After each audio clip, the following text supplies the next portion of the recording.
그러니까 이 세제 개편안이 사실 1년 반 동안 쓴다고 생각하시면 돼요. 그래서 아예 이번 법에 문구화된 게 뭐냐면 주택법상 그 주택 정의에서 기능적으로 주택이 뭔지에 대해서 명시되어 있는 거예요.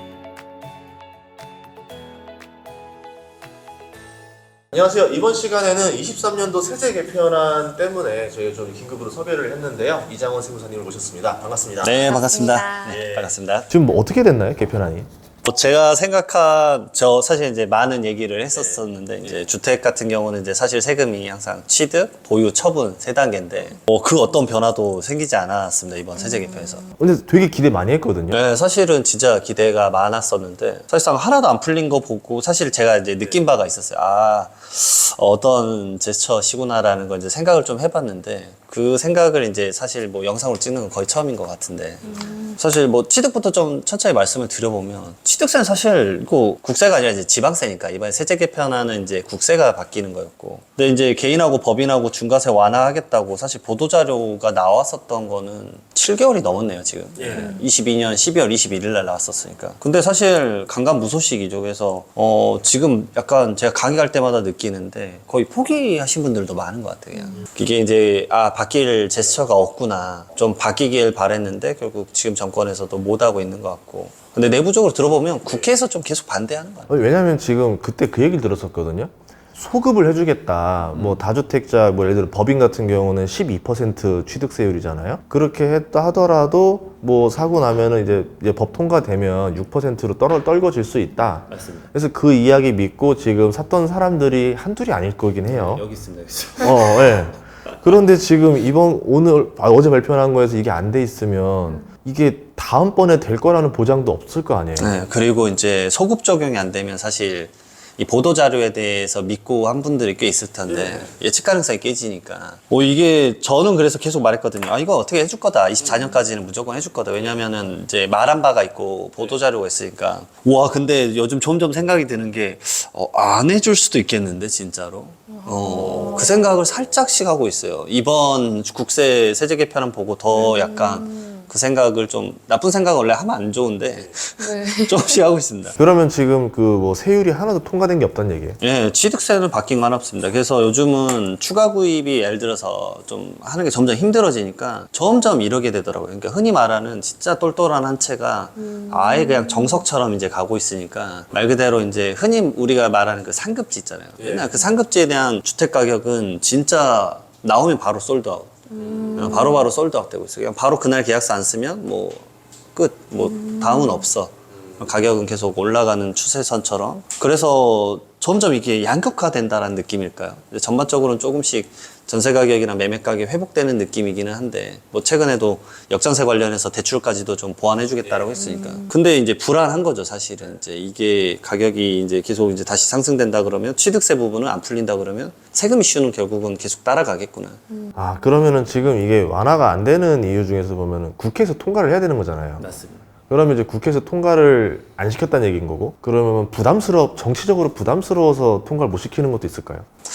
사실 그건 아닌 것 같고 여당하고 야당하고 주택에 대한 이제 스탠스가 아예 달라서 그런 것 같아요. 서로 합의가 될 수가 없다, 지금.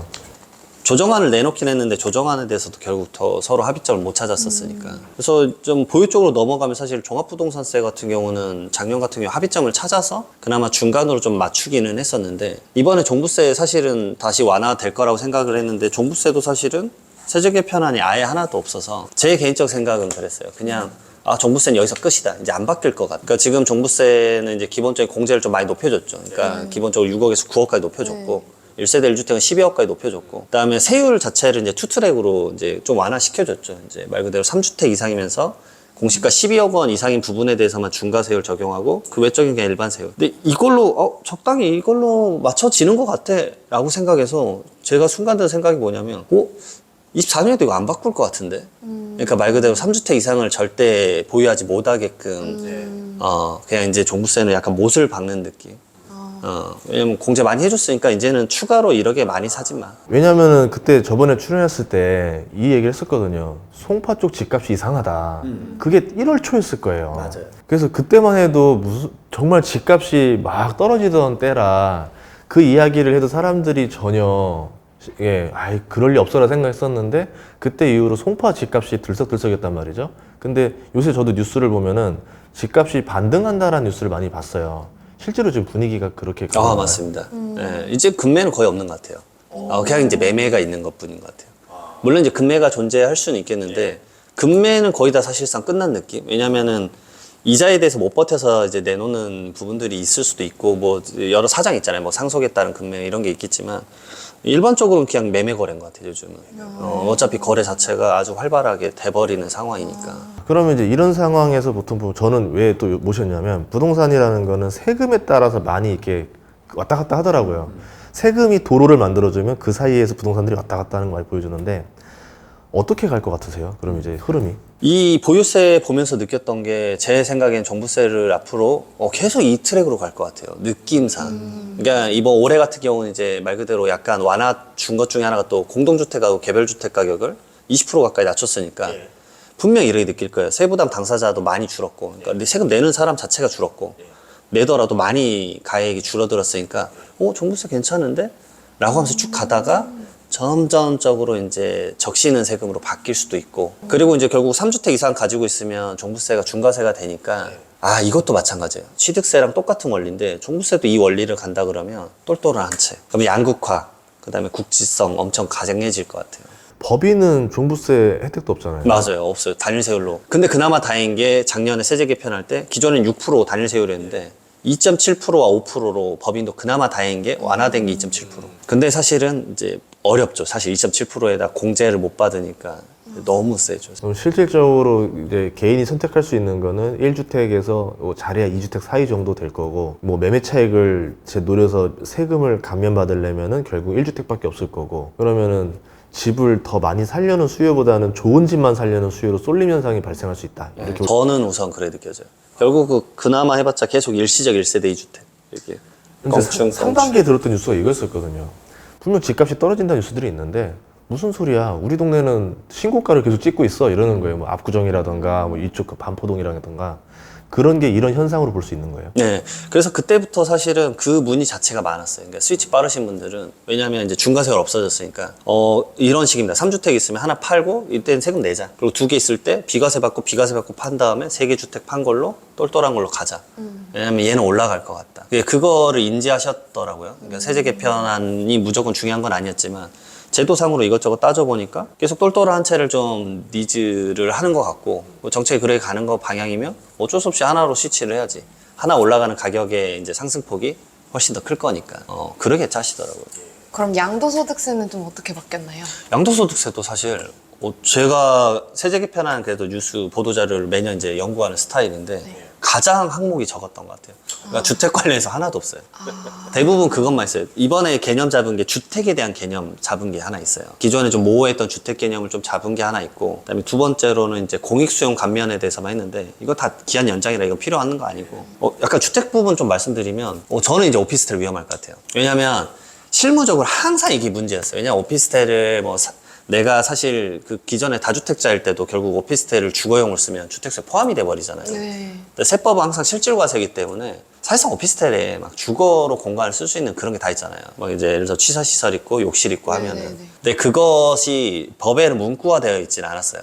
그러니까 그냥 결국은 과세관청이 그걸 다 뭐 알아볼 수 없죠. 왜냐면 일이 바빠 죽겠는데 오피스텔 가가지고 사진 언제 찍고 있겠어요. 네. 근데 그 오피스텔이 자기 관할도 아닐 수도 있잖아요. 이 사람이 사는 지역이 예를 들어 송파에서 송파 세무서에서 맡았는데 그 오피스텔은 부산에 있을 수도 있어요. 어떻게 가서 봐요? 못 보죠. 그래서 아예 이번 법에 문구화된 게 뭐냐면 주택법상 그 주택 정의에서 기능적으로 주택이 뭔지에 대해서 명시되어 있는 게 방금 말했던 뭐 출입문, 그 다음에 뭐 욕실, 그 다음에 뭐 취사장 이런 것들이 있으면 주택이다라고 이제 명시를 해버렸어요. 그럼 기존의 오피스텔 업무용으로 쓴다 하더라도 그럼 싱크대 다 드러내야 되는 거예요? 약간 그러게 갈 것 같아요. 그래서 이거에 과도 기간을 좀 줬어요. 얼마나? 그러니까 24년 1월 1일부터 적용은 하는데 이거에 대한 뭐 장기보유 특별공제는 뭐 25년도부터 하고 그리고 이게 용도 변경일로 좀 정의를 한 것도 있어요. 왜냐면 지금 오피스텔로 말했지만 상가 같은 경우인데 가끔 내가 주거용으로 썼다 그래가지고 팔기 직전에 바꾼 다음에 사진 찍어서 비과세 막 이래 넣는 경우도 있어요.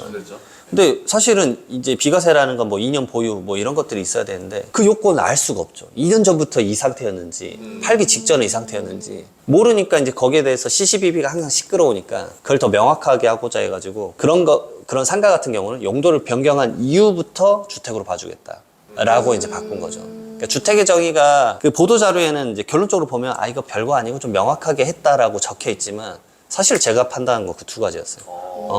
왜냐면 가끔 이제 약간 하이엔드 주택도 사실은 하이엔드 오피스텔 많았었거든요. 주거용. 근데 업무용으로 사가지고 실제로 거주하고 한둘이 아닐 거예요. 서울에서 보면. 왜냐면 비용 처리한다고 사업자들 그렇게 많이 샀을 거거든요. 사실 업무용 시설로 등기부등본이나 이 건축물 대장이 나오거든요. 그러니까 당황스러운 거죠. 그걸 주거용으로 쓰고 있는 거를 요즘 사실 보고 있는 게 눈이 너무 많잖아요. 유튜브도 많고 뭐 이러니까. 그러니까 그런 것들 파악하기가 어려운 게 아닌데 이제 제도화로 이제 법문구로 넣어버리면 거기에서 걸리는 게 제가 봤을 때 좀 클 것 같아요. 그러면 이제 안 되다 보니까 그냥 에라 모르겠다 팔아버리자 하면서 매물도 많이 나올 거고. 나올 수도 있죠. 매물이 많아지니까 금매가 나올 거고. 근데 이제 업무용으로 사서 이렇게 하면 되겠다라고 했던 사람들도 이제 그게 안 되니까 매수세도 뚝 끊길 거고. 그러면은 조금 어려울 수 있다는 얘기가 그런 얘기가. 네, 오히려 내부를 좀 고쳐야 되지 않을까 거기에 대해서 이제 왜냐면 오히려 판매에 대한 가치가 뭐 많이 조정이 안 될 수도 있으니까 그러면 차라리 그냥 내부 고치고 뭐 차라리 진짜 사무용을 쓰자 뭐 이런 식으로 이제 좀 더 생각을 바꿔 먹어야 되는 게 있을 것 같아요. 저는 이거를 한 단계 건너뛰면 와 오피스텔이 하면 상가 일반 사무실들 월세가 많이 떨어질 수도 있겠다 싶어요. 맞아요. 오피스텔을 업무용 오피스텔 그럼 제가 순수 업무용으로만 내야 되는데 그 수요가 아니었단 말이죠. 실질적으로는. 그러면 이제 진짜 업무할 사람들만 와야 되는데 오피스텔에서 업무 보는 게 은근히 그게 그렇게 유리하지 않아요. 찾아가는 것도 좀 그렇고 그러면은 이제 여기 월세가 뚝 떨궈지면서 상대적으로 이제 사무실 수요들이 일로 들어가면서 저렴하니까 여기도 같이 내려가는 게 되지 않을까. 그러면 이게 꼬마 빌딩으로도 연결이 될 거고 파급력이 적지 않을 것 같은데요. 제가 봤을 때 그것까지 나아갈 수도 있을 것 같네요, 진짜. 그러니까 제 생각은 요즘은 그 생각도 들었어요. 이거 보면서 오피스텔 벽 다 부시겠네. 두호, 세호씩 해서 사무실로 진짜 쓰겠다. 예, 그렇게 하겠네. 그리고 이제 강남권에는 오피스텔이 안에 이제 화장실이 있는 경우도 있지만 사실 안에 화장실 냄새 난다 해서 빼고 공용 화장실 쓰는 데도 있거든요. 그럼 그런 경우는 이거는 말 그대로 기능구조상 주택이 아니라고 보겠네. 이게 말 그대로 언제 지어진 형태냐에 따라서 달라질 것 같고 그 다음에 두호, 세호씩 사서 벽 부셔서 같이 진짜 사무실로 쓰겠다. 그러니까 넓은 면적의 그 사무 공간을 받아낼 수도 있긴 하겠구나. 이게 약간 변형이 많이 생길 것 같아요. 그러니까 이게 법 하나가 정말 정말 그 주거 문화를 막 바꾸더라고요. 거기다가 이제 양도소득세 이제 세금적으로 본격적으로 좀 말씀을 드려보면 이제 단기 양도소득세를 원래 많이 기대하셨어요. 분양권하고 주택 뭐 입주권 1년 미만이면 77%. 너무 살인적이죠. 그 다음에 1년 이상, 2년 미만이면 66%. 물론 분양권 2년 이상이어도 66%였는데 이거 사실 경제정책 방향에 나와서 전 당연히 될 거라고 봤는데 이번에 반영이 아예 안 됐더라고요. 이거 반영 안 됐고 그 다음에 이제 조정대상 지역 내 이제 다주택자 중과세 사실 지금 한시적으로 유예하고 있는 상황이거든요.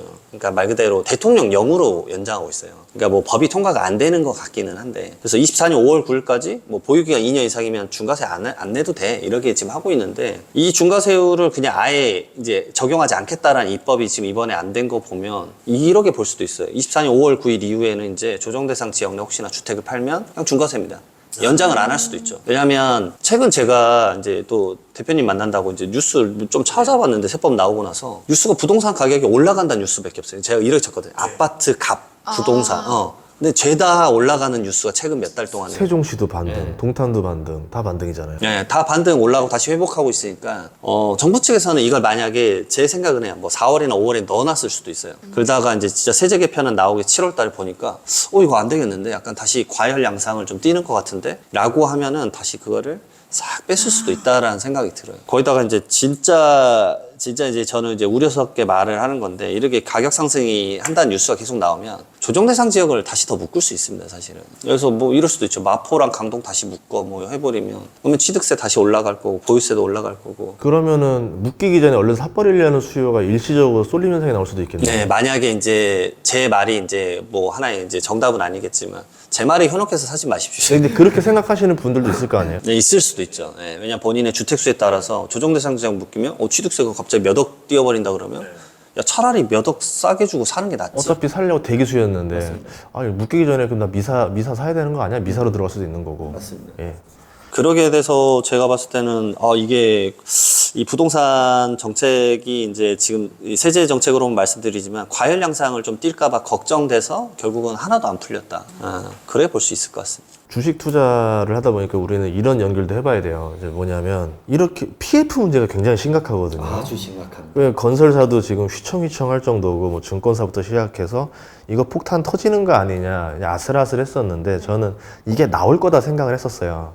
그래서 그러면 아무래도 좀 분양 수요나 수요가 좀 더 생기면서 이 PF 문제가 그래도 좀 회복되지 않을까라 생각했는데 이게 거의 안 되면은 PF 문제를 계속 안고 가겠다는 얘기잖아요. 그래서 이게 체력적으로 좋아서, 그러니까 좋아졌기 때문에 안 터질 것 같으니까 그냥 이렇게 간 건지, 아니면 아까 말대로 서로 당끼리 합의가 안 되다 보니까 결국 그냥 이렇게 간 건지, 이거에 따라서 또 결과가 달라질 수도 있거든요. 그리고 개인적으로 국토부 입장은 그거일 수도 있다고 봐요. 이렇게 이제 PF나 어렵고 건설사도 어려운 상황인데, 다 같이 좀 뭔가 이 정책 드라이빙을 할 때 민간에서도 뭔가 제스처를 보여줘야 같이 이렇게 효력을 발휘하지 않겠냐. 그러니까 뭐 예를 들어서 가정을 하지만 뭐 아파트 분양가만 거기 분양 미분양에 대해서 만약에 등록을 하게 되면 뭐 계약금에 대해서 좀 지원해주고 이런 게 아니라 전체적인 가액을 좀 낮추고 뭔가 그 개선 의지를 좀 내비치면은 그럼 분양권에 대해서 뭐 예를 들어서 추후에 취득세도 좀 줄여준다거나 아니면 분양권 거래를 하게 됐을 때 단기 양도소득세를 줄여준다거나 이제 같이 가야 되지 않느냐라는 입장도 좀 있는 것 같아요. 결국은 이제 다양하고 미묘한 것들을 이제 다 같이 검토할 텐데 어찌됐든 1년에 세제 개편안 한 번 나오니까 아, 그래요? 예, 너무 아쉽죠. 사실 이제 전 정권 같은 경우는 이랬어요. 사실 너무 많이 그 부동산 대책이 쏟아져서 갑작스럽게 바꾼 거예요. 사실 세제 개편은 1년에 한 번 나와요. 정해져 있는 거예요? 한 네, 번으로? 매년 7월 말에 나와서 11월, 12월에 국회에서 이제 뚝딱뚝딱 해가지고 9월 통과 못하면 이제 이렇게 가는 거거든요. 그래서 그 다음 연도부터 대부분 쓰는 게 세제 개편안인데, 이제 전 정권 같은 경우는 이제 17년 8.1 대책부터 뭐 계속 나왔잖아요. 그게 나온 이유는 그 당이랑 같이 이렇게 드라이빙을 할 수 있었기 때문에 정책 내놓고 바로 법을 바꿔버린 거고. 사실상 그러니까 올해 이거 안 나오면 내년 그러니까 24년 12월 31일까지는 이 법을 써야 돼요. 그러면 내년 총선이 되면은 또 당이 어디가 여당인데 어디가 야당인지 모르잖아요. 그러면은 그럼 내년 7월에는 좀 바뀔 가능성도 있는 거네요. 그렇죠. 상황에 따라서. 그리고 이럴 수도 있어요. 총선에서 결과가 만약에 이제 어떤 당이 좀 강하게 됐다. 그러면은 그게 이제 사실은 대통령과 좀 이제 VIP랑 같이 되는 당이었다라고 가정을 해보면 그 당은 바로 대책을 내놓을 수도 있겠죠. 아, 이제 파워가 생기는 거고. 그러니까 드라이브로 신속하게 뭔가를 진행할 수 있는. 근데 그게 아니면은 이게 또 해결되기 그냥 이대로 쭉 갈 수도 있는 거고. 그러니까 이 세제 개편안이 사실 1년 반 동안 쓴다고 생각하시면 돼요. 그러니까 1년 반 동안 아무 변화가 없다라는 건 점점 내 자산 관리에서 고민을 하셔야 되는 거죠. 1년 반 동안 안 바뀌어. 그럼 진짜 똘똘한 채로 가야 되겠네. 그 시간의 스위치를 생각해 봐야 되는 거죠. 상속세도 개편을 하겠다고 했었는데 이 부분에 대해서도 좀 변화가 있었나요? 사실 이번 정권에서는 상속세 진짜 개편한다고 아주 강하게 이제 연초에는 말을 했었는데 한 4, 5월쯤부터 이제 살살 말 좀 바뀌어가지고 저는 연구는 하고 있는 걸로 알고 있어요. 근데 결국은 결과는 이제 올해는 안 나왔습니다. 저는 이제 세금이라는 게 이런 것 같아요. 이게 숫자 노름이라 생각하지만 이 하나 주는 영향이 엄청 큰 것 같아요. 미국 증시도 보면은 법인세율 조금 떨궜더니 증시가 그냥 그대로 올라버렸거든요.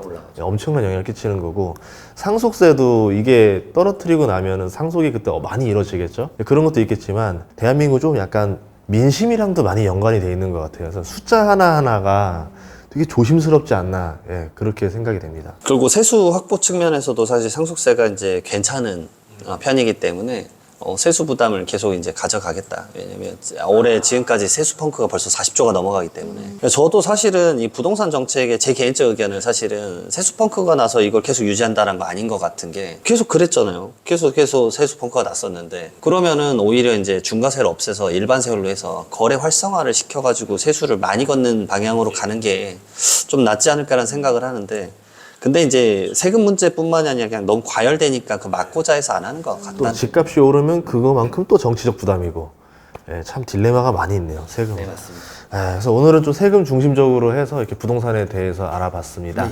저희 또 2부에서도 좋은 얘기 할 거니까요. 구독과 좋아요 부탁드리겠습니다.